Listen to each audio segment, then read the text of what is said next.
Rédacteur. Il est sur ce plateau, notre invité, Gabin Ogoubi, directeur de publication du quotidien Le Matinal. Bonjour. Bonjour à vous Alain Sochoumen, bonjour aux téléspectateurs de Bénin TV. Merci d'avoir accepté notre invitation. Alors ce matin, Patrice Talon sera au Palais des Gouverneurs à Porto Novo pour son traditionnel discours sur l'état de la nation. C'est le dernier de son règne pendant 10 ans. Qu'est-ce que cela vous donne comme impression d'abord de savoir que bon, ça va être la dernière fois qu'en tant que président de la République, Patrice Talon sera devant les députés? Eh bien, c'est un discours très attendu. C'est un discours qui va prendre l'allure d'un discours bilan parce que c'est la 10e fois que Patrice Talon va déférer à cet exercice prévu, il faut le dire, par la Constitution. Parce que beaucoup font souvent cette confusion-là. Beaucoup attendent le chef de l'État, par exemple, prononcer un discours à la veille de la célébration de la fête de l'indépendance, ce qui n'est pas une prérogative ou une disposition de la Constitution. Cela n'est pas prévu, mais l'exercice auquel Patrice Talon va déférer tout à l'heure devant la représentation nationale est quelque chose qui est prévu par la Constitution, donc il ne peut pas s'y dérober. Eh bien, quand on souscrit à cet exercice-là, après avoir passé 10 ans, eh bien, c'est un sentiment peut-être de devoir accompli, parce que il y a eu peut-être des actes forts qu'on a posés, on a fait bouger les lignes, on a impacté beaucoup de secteurs, on a mené un certain nombre d'actions qui peuvent enrichir son bilan. Patrice Talon, qui, au début de son mandat, vous vous rappelez, avait dit ou avait fait la promesse d'être porté en triomphe au terme de celui-ci, eh bien, on verra les grands as qui peuvent meubler son bilan et qui peut-être pourraient amener le commun des Béninois à dire voilà, il a accompli le job et il mérite, n'est-ce pas, d'être porté en triomphe comme il a dit. Donc, quand on se retrouve dans cet exercice-là pour la dernière fois, c'est avec beaucoup d'émotion. C'est un peu comme le 1er août dernier où votre confrère a réussi à lui arracher quelques mots après donc le défilé militaire, après les manifestations officielles. Vous avez vu un peu sur l'émotion qui était dans le ton du chef de l'État qui a dit qu'il s'est véritablement donné, qu'il a le sentiment de s'être surpassé au profit de la nation, quoi qu'il y ait encore quelques secteurs dans lesquels il reste un peu. Gabin Ogoubi, le discours sur l'état de la nation intervient après, dans un contexte où le Bénin a connu une mutinerie. Alors, est-ce que vous pensez que dans le discours présidentiel, on pourrait avoir droit, disons, à une couleur qui ira dans ce sens aussi? Mais le chef de l'État ne peut pas se dérober à cette actualité qui continue, qu'on le veuille ou non, de défrayer la chronique. Vous avez vu, je dis, passer devant les professionnels des médias, les médias locaux et quelques médias internationaux. Le chef de l'État a en quelque sorte abordé le sujet et livré, n'est-ce pas, quelques pans de ce que beaucoup ne savaient peut-être pas. Donc, il ne peut pas ne pas revenir sur cela, parce que qu'on le veuille ou non, la date du 7 décembre est désormais une date qui sera incrustée dans la mémoire des Béninois, parce que c'est pour la première fois depuis quand même quelques années, même si... Depuis 53 ans plus précisément. Voilà, donc même si les rumeurs de coup d'État n'ont pas manqué et ont émaillé un certain nombre, presque tous les régimes qui se sont succédés depuis l'avènement du renouveau démocratique. Oui. Cette fois-ci, eh bien, les artificiers ou ceux qui ont été instigateurs de cette tentative de putsch qualifiée de mutinerie et que le chef de l'État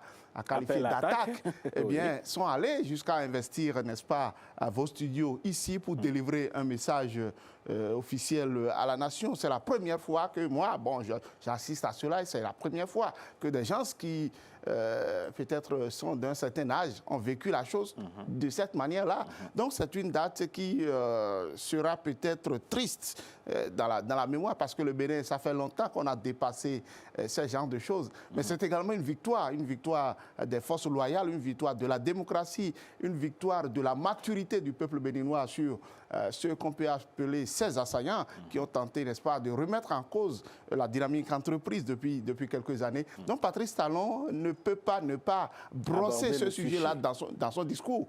Tout comme, eh bien, l'autre sujet, la révision de la Constitution. Justement, j'allais vous poser la question, Gabin Ogoubi, quand on sait que pendant 10 ans, l'un des gros chantiers du président Patrice Talon a été les réformes politiques. Est-ce que dans le bilan, oui, c'est sûr que ça va être un discours bilan, on ne se trompe pas, mais est-ce que un bilan politique et surtout au niveau des réformes sera abordé? Il devra le faire parce que c'est un discours bilan. Je ne sais pas si Patrice Talon aura encore l'occasion de prononcer un tel discours avant, n'est-ce pas, de passer la main. C'est vrai, son prédécesseur Boni Yayi, à la veille de la prestation de serment le 6 avril 2016, avait délivré un message à l'endroit des populations, mais ce n'était pas un message bilan en tant que tel, c'était pour leur dire un dernier au revoir. On verra si Patrice Talon va s'inscrire dans le même registre, mais ce discours-ci, c'est un discours attendu à l'occasion duquel le chef de l'État va faire un bilan de toutes les grandes actions qu'il a entreprises. Il a eu le mérite, n'est-ce pas, d'avoir initié cette réforme qu'il a portée déjà lors de sa campagne à l'élection présidentielle de 2016. Et il a, même s'il y a eu des frictions, il y a eu quelques crispations au sein de la classe politique, il a réussi quand même à imprimer cette réforme-là qui, il faut le rappeler, était appelée de tous les vœux, même si aujourd'hui ça fait grincer beaucoup de dents de part et d'autre. Donc c'est une réforme majeure, la réforme du système partisan, et même l'opérationnalisation aujourd'hui de ce qu'on peut appeler le financement des partis politiques. C'est des choses qu'on a longtemps agitées sous d'autres régimes, mais personne, le financement public des partis politiques, mais on n'a pas eu le courage d'aller jusque-là. Donc Patrice Talon a quand même eu ce mérite-là d'avoir véritablement mis les pieds dans les plats, fait bouger les lignes sur des réformes qui paraissaient difficiles. Vous vous rappelez à quelques, je ne sais pas si c'est à 1 an ou à 2 ans de sa prise de fonction, ce décret qu'il a réussi à mettre en œuvre concernant le découpage territorial. C'est des réformes difficiles. De 6 départements à 12. À 12 départements. Cette réforme date, par exemple, du président Kérékou. C'était une patate chaude que Boni Yayi a tenté d'éviter parce qu'on ne peut pas désigner telle localité comme chef-lieu de tel département sans créer, n'est-ce pas, des dissensions au niveau de l'autre département. Il y a également cette réforme de la décentralisation. Aujourd'hui, beaucoup de maires, vous avez vu comment est-ce que ça a fait monter la tension entre au niveau des maires. Ça fait des réformes difficiles. Qui a eu l'avènement des secrétaires exécutifs. Exécutifs aujourd'hui, dont certains entretiennent des relations difficiles avec les maires. Vous vous rappelez également de cette réforme liée à la chefferie traditionnelle.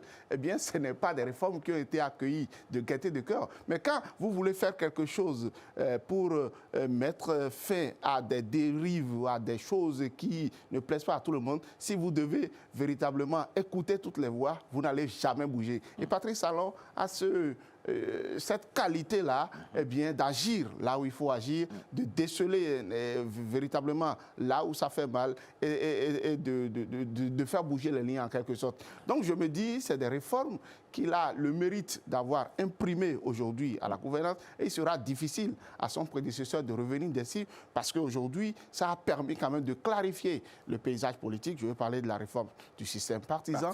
Même si cette réforme-là reste à pas faire. Justement, le jeudi dernier, le président Patrice Talon a abordé, disons, ce qu'on pourrait qualifier de résultat des réformes politiques, la révision quand même très importante de la Constitution et l'institution du Sénat. Et le président a apporté encore des détails. Vous pensez que ce sujet qui reste aussi d'actualité va transparaître dans le discours de Patrice Talon à Porto Novo dans quelques heures? Absolument, Patrice Talon qui a dit jeudi dernier face aux professionnels des médias qu'il n'a pas vécu cette révision-là en tant que spectateur, qu'il a été l'un des acteurs, qu'il y a versé ses amendements, eh bien qu'il a porté lui-même cette réforme de la Constitution et il a justifié. Vous avez vu sa lecture ou sa compréhension de la notion de trêve politique qui paraît une notion nouvelle, mais à la consoeur qui a posé la question, il a très tôt dit que ce n'est pas une invention, eh bien une exclusivité du Bénin, encore moins de la nouvelle constitution, mais que c'était des dispositions qui avaient été prévues, même si cela n'était pas sous cette dénomination. Inscrite dans la Constitution. Exactement. Et vous avez vu sa lecture également par rapport au Sénat, qui n'est pas forcément une institution qui sera en conflit permanent avec l'Assemblée nationale, qui va lui discuter certains rôles. Il y a des registres ou des chantiers sur lesquels eh bien, le sénateur ou bien le Sénat, cette nouvelle institution qui vient refondre quelque peu l'architecture institutionnelle du Bénin, ne peut pas agir. Donc, il va partager, même s'il n'ira pas dans les détails, comme il l'a fait jeudi dernier, il va parler également de cette réforme parce que ça continue de faire l'actualité, même si cela a été beaucoup plus un peu noyé par ce coup d'État manqué du 7 décembre dernier. Donc, c'est des sujets quand même qui continuent d'alimenter le débat, surtout que cette loi-là a été promulguée. Et donc, c'est des défis, évidemment, pour le prochain président de la République, à l'heure où les suspicions font état de la volonté de Patrice Talon eh bien, de contrôler en quelque sorte son successeur, eh bien, de ne pas lui laisser véritablement la main pour gouverner le pays. Il y a également ce sujet, je pense que Patrice Talon ne manquera pas d'en parler.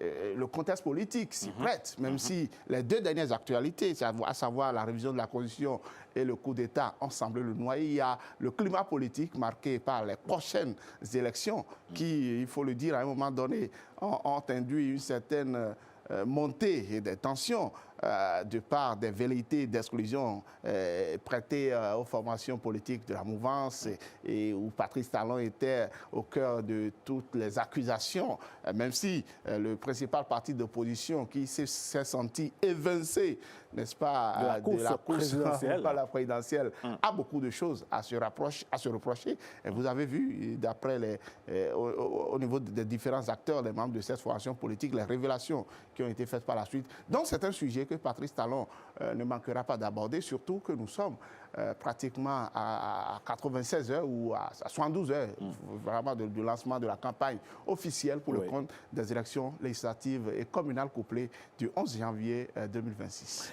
Alors, Gabriel Goubi, dans le discours présidentiel tout à l'heure à Porto Novo, est-ce que vous pensez que il y aura un pan du social en 2021 en rempilant? Donc, Patrice Talon avait déclaré que son dernier mandat sera hautement social. Alors, vous, en tant qu'observateur politique, observateur de la vie de notre pays, est-ce que vous pensez que Patrice Talon aura un discours qui va montrer aux Béninois que socialement, quelque chose s'est fait par son régime? Absolument, absolument. Il a dit, il a décrété son second et dernier mandat sous le couvert, n'est-ce pas, du social. Et là-dessus, je pense qu'il y a eu beaucoup de chantiers qui ont été ouverts, beaucoup d'actions qui ont été menées, beaucoup de projets qui ont été initiés au niveau du ministère en charge des affaires sociales et de la microfinance. Bon, on ne va pas se mettre à citer ici. Vous savez, les transferts monétaires qui sont faits. On laissera les acteurs faire le bilan. Voilà, faire le débat. Donc, après avoir évoqué ces sujets qui font l'actualité, qui défraient la chronique,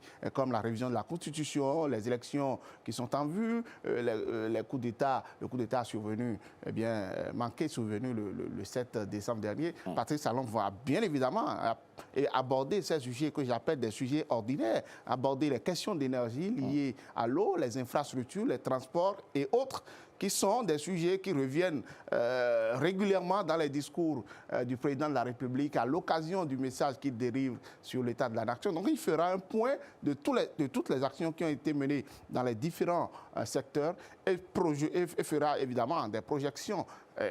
Il a dit, même jeudi passé à l'occasion de cette sortie médiatiste face aux professionnels des médias, qu'il y a beaucoup de secteurs dans lesquels lui-même a quelques regrets. Il a parlé par exemple de la non-inauguration encore du marché de Dantokpa, de la délocalisation qui n'est pas effective, même si le chantier a considérablement évolué. Et cette rencontre qu'il a tenue avec les femmes de Dantokpa, leur annonçant que le marché ne saurait continuer, le site actuel ne saurait continuer à abriter le marché de Dantokpa. Mais il se dit que quelques pratiquement 8 ans après, le marché est toujours en place. Ça laisse quelque peu un goût d'inachevé, tout comme le programme Réinventer Granvier, où les études techniques ont fait quand même durer un peu la chose. Je pense qu'il y a également des actions qui n'ont pas été achevées. Tout ne peut pas être rose. Mais je trouve, à la lumière de tout ce qui a été fait, le Béninois lambda s'accorde à reconnaître que beaucoup de lignes ont bougé. Et c'est à l'actif du président qui va déférer tout à l'heure au dernier exercice de délivrance de son message sur l'état de la nation. Gabin Ogoubi, eh bien, on aurait aimé continuer par supputer un tout petit peu sur ce que Patrice Talon dira devant les députés tout à l'heure. Et il faut noter que ce discours ne donne droit à aucun débat à l'Assemblée nationale. Non, ce n'est pas un discours. Le président délivre son discours et puis bon, voilà, ça s'arrête là. Alors, Gabin Ogoubi, si vous deviez, vous, en tant que citoyen, là, je voudrais le regard du citoyen, non, le regard de l'analyste politique sur les 10 ans de règne de Patrice Talon. Quels auraient été, dans un premier temps, vos succès à vous, qu'est-ce qui vous a contenté et quels pourraient être les regrets à votre niveau? Qu'est-ce que le régime a promis faire et qui n'a pas pu faire et qui reste comme une non-satisfaction? Je pense qu'il y a eu beaucoup de volonté de faire bouger la ligne. Et j'ai vu un président de la République, même s'il a rompu un peu avec le style de ses prédécesseurs, qui était beaucoup plus sur le terrain, qui était beaucoup plus visible. J'ai vu un président de la République qui a la maîtrise des grands chantiers, des grands dossiers de l'État, même s'il a le sentiment, même si les populations ont le sentiment de ne pas voir leur président de la République pratiquement tous les jours, on sent que c'est quelqu'un qui, dans l'ombre, tire les ficelles, qui maîtrise quand même les dossiers, qui fait travailler. On a vu un pays qui est en train d'être mis sur le rail. Aujourd'hui, vous allez dans les administrations béninoises, vous verrez et qu'il y a beaucoup de travailleurs, beaucoup de fonctionnaires qui s'occupent véritablement de vous. Eh bien, il y a beaucoup la corruption, quoi qu'on dise, a considérablement diminué. Vous n'avez pas besoin aujourd'hui de graisser la patte ou bien, de remettre de l'argent aux agents sur le papier, comme on disait entre-temps. Pour quand même faire passer vos dossiers. Et moi, le plus grand succès que j'ai observé sous ce régime-là, c'est la digitalisation. Ça, il faut le dire, c'est un succès assez grand. C'est formidable aujourd'hui de penser que de ma position, depuis là où je suis, je peux solliciter mon casier judiciaire et l'obtenir en ligne. Avant, ce n'était pas possible, il fallait se déplacer au lieu où vous êtes né et peut-être à des milliers de kilomètres de là où vous résidez pour pouvoir obtenir ce précieux sésame. Je pense que c'est une avancée notable, c'est une avancée majeure. Vos regrets? Le regret, c'est bien évidemment le social. J'ai l'impression, au regard de tout ce qui a été fait ces dernières années, qu'on pouvait quand même faire plus. Parce que les Béninois, vous les voyez, et beaucoup disent, eh bien, on n'a plus certains avantages comme avant. C'est vrai, quand on veut faire quelque chose de grand, quand on veut aller loin, il y a certainement des intérêts qui sont supprimés. Mais je trouve qu'avec ce que ce régime-là a fait, on pourrait davantage impacter le social parce que tous les jours, et même, je pense que ce sera le cas jusqu'à la fin de cette mandature-là, on voit quand même des chantiers qui sont ouverts dans le pays. Et on sent véritablement que ça travaille. C'est vrai que l'argent ne va pas dans les poches des 12 millions ou 13 millions de Béninois que nous sommes, mais on sent que l'argent travaille pour le pays. Autrement, c'est une doléance que je formule en même temps au successeur de Patrice Talon, qu'on mette beaucoup plus d'accent sur le social, que ce soit du véritablement social le prochain mandat. Il faut travailler à ce que le sourire, à défaut d'être permanent sur les lèvres des Béninois, sur leur visage, puisse quand même y être un bon moment, un bon laps de temps. Absolument, beaucoup de choses ont été faites sur ce volet-là, mais tant qu'il reste à faire, rien n'a encore été fait. Allez, Gabin Ogoubi, ce que nous avons fait ici, c'est d'avoir donc rempli cette mission-là, de savoir que on va suivre tout à l'heure à 10h pour voir si les différentes suppositions que nous avons faites ici pourraient transparaître dans le discours présidentiel. Absolument. Le discours du président Patrice Talon que vous allez pouvoir suivre en direct sur Bénin TV. Gabin Ogoubi, merci à vous. On prend congé de vous. Bonne journée à vous. Un plaisir, merci. Ici, c'est chez vous. Comme je le dis toujours à nos invités, revenez quand vous voulez. Il n'y a pas avec plaisir. Merci beaucoup. Rédacteur.